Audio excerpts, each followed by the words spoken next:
Hello students, today we are going to learn about a chapter number 9 that was reproduction in animals, in which various things are completed till now. But today we are going to learn about the process so called fertilization. Okay, so fertilization क्या है basically when a male gamete and a female gamete fuse together to form a zygote. Okay, the process is called fertilization. So first step in the process of reproduction is the fusion of sperm and ovum. The first step in the process of reproduction क्या है? The fusion, okay, of sperm and ovum. Here we should take them out, okay, so you can know it. Now when sperm come in contact with an egg, तो जब sperm है वो egg के contact में आता है, one of the sperm में fuse with the egg, तो कोई भी एक स्पर्म होता है वो एग के साथ फ्यूज मतलब कि जॉइंट हो जाता है. Such fusion of egg and sperm is called fertilization. So here is the definition given. Okay, the fusion of sperm and ovum is called fertilization. Okay, the definition. Figure 9.5 suggests now during fertilization the nuclei of the sperm and the egg fuse to form a single nucleus. तो sperm का एक nucleus और female का एक nucleus दोनों combine होते हैं, join होते हैं, तो फॉर्म अ सिंगल न्यूक्लियस, एक ही न्यूक्लियस बनाते हैं ज्वाइन होके. ओके, जैसे डॉली में पढ़ा था हमने कि न्यूक्लियस रिप्लेस किया था, ओके, क्लोनिंग में, उसी तरीके से यहाँ पे क्या होगा कि दो न्यूक्लियस मिलके एक ही न्यूक्लियस बनाएंगे. Okay, single nucleus. This results in the formation of a zygote. तो क्या बनता है यहाँ पे? जाइगोट बनता है. और an egg, fertilised egg is called zygote. तो इसलिए हम बोलते हैं कि fertilised egg is called zygote. तो फर्टिलाइज्ड एग होता है उसे जाइगोट बोलते हैं. Did you know that zygote is a beginning of a new individual. तो आपको पता था जाइगोट है वो नए इंडिविजुअल का फर्स्ट स्टेज है. यहाँ पे देखो, यहाँ पे फिगर में दिया हुआ है a fusion of sperm and ovum. Sperm और ओवम का यहाँ पे फ्यूजन दिखा हुआ है. तो आपको पता था कि एक जाइगोट जब बनता है वो स्टार्टिंग पॉइंट है एक नए जीव का. Okay, the process of fertilization is a meeting of an egg to form a mother and a sperm from the father. तो मदर से क्या मिलता है? From an egg cell. एक सेल कहाँ से होता है? मदर से होता है. And a sperm cell from the father. Father का स्पर्म सेल होता है. So a new individual inherits some characteristics from mother and some characteristics from father. तो कुछ कैरेक्टर्स उसके अंदर मदर के आते हैं और कुछ फादर के इसीलिए आते हैं. इसीलिए कभी कभी बोलते हैं हम कि ये बच्चे का नाक है वो पापा पे गया है, आंखें है वो माँ पे गई है, ऐसा बोलते हैं. इस तरीके के कैरेक्टर्स, बॉडीली कैरेक्टर्स आते हैं या फिर मेंटल कैरेक्टर्स होते हैं जो पेरेंट्स से मिलते हैं. Look at your brother and sister. See if you can recognize some of the characters in the similar to those of your mother or your father. तो आप अपने भाई बहन को देखो और फिर चेक करो कि whether you can see any of the characters which are mixing or which are likely to your mother or your father. Okay, now see you can recognize some characters from similar to your mother or father. Fertilization which takes place inside the female body is called internal fertilization. तो यहाँ पे definition दी हुई है internal fertilisation की. Okay, the fertilisation which takes place inside the female body is called internal fertilisation. तो जब fertilisation female body के अंदर होता है उसे इंटरनल फर्टिलाइजेशन बोलते हैं. Internal fertilisation occurs in many animals including humans, cows, dogs and hens. तो ह्यूमन, काउ, डॉग, हैन और उसमें इंटरनल फर्टिलाइजेशन होता है जहाँ पे स्पर्म होता है वो फीमेल बॉडी में एंटर करता है और फर्टिलाइजेशन होता है वो फीमेल बॉडी के अंदर होता है. ओके, नाउ यहाँ पे कुछ बूझो सोच रहा है. तो have you heard about test tube babies. Test tube babies के बारे में पढ़ा है कहीं पे आपने? तो बूझो एंड पहेलीज teacher once told them in class that in some women oviducts are blocked. तो ओविडक्ट्स होते हैं वो ब्लॉक होते हैं. तो womens are unable to bear babies because sperms can not reach the egg. तो स्पर्म होते हैं वो एग तक पहुँचते हैं, इसलिए कभी कभी बॉडीली प्रॉब्लम्स की वजह से स्पर्म होते हैं वो जो एक तक पहुंचते नहीं है, जिसकी वजह से फर्टिलाइजेशन हो पाता नहीं है. तो इसकी वजह से क्या करना पड़ता है? तो IVF टेक्नोलॉजी एक होती है जिसे इन वाटो फर्टिलाइजेशन टेक्नोलॉजी बोलते हैं, जिसे टेस्ट ट्यूब बेबी से भी हम जाने जाते हैं।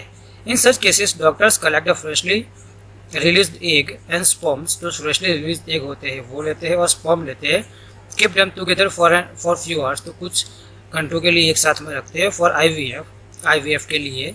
और इन वाटो फर्टिलाइजेशन, इसका पूरा नाम क्या है, in vitro fertilisation, the fertilisation outside the body, तो आउटसाइड द बॉडी फर्टिलाइजेशन होता है, उसे इन वाटो फर्टिलाइजेशन बोलते हैं।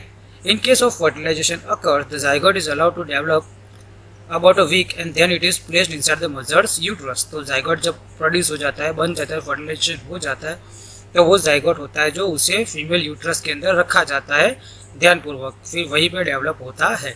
The complete development takes in the uterus and the baby is born like any other baby, और जैसे दूसरे बच्चे पैदा होते हैं उसी तरीके से ये बेबी पैदा होता है। Babies born through this technique are called test tube babies, तो जो बेबीज इन वाटो फर्टिलाइजेशन से होते हैं उन्हें टेस्ट ट्यूब बेबीज बोलते हैं। क्या बोलते हैं? Test tube babies. Okay, now this term is actually misleading us because babies can not grow in test tube. ये टर्म है, ये जो लिखा हुआ है वो हमें मिसलीड भी कर सकता है, क्योंकि बेबीज होता है वो टेस्ट ट्यूब में कभी बॉर्न हो सकते नहीं है। You may be surprised to know that many animals fertilization takes place outside the body of female, तो कभी कभी जो फर्टिलाइजेशन होता है वो फीमेल्स की बॉडी के बाहर भी होता है। In animals the fertilization takes place in water, तो कभी कभी वाटर के अंदर होता है। Let us find out how this happens, तो किस तरीके से होता है इसके बारे में पढ़ते हैं।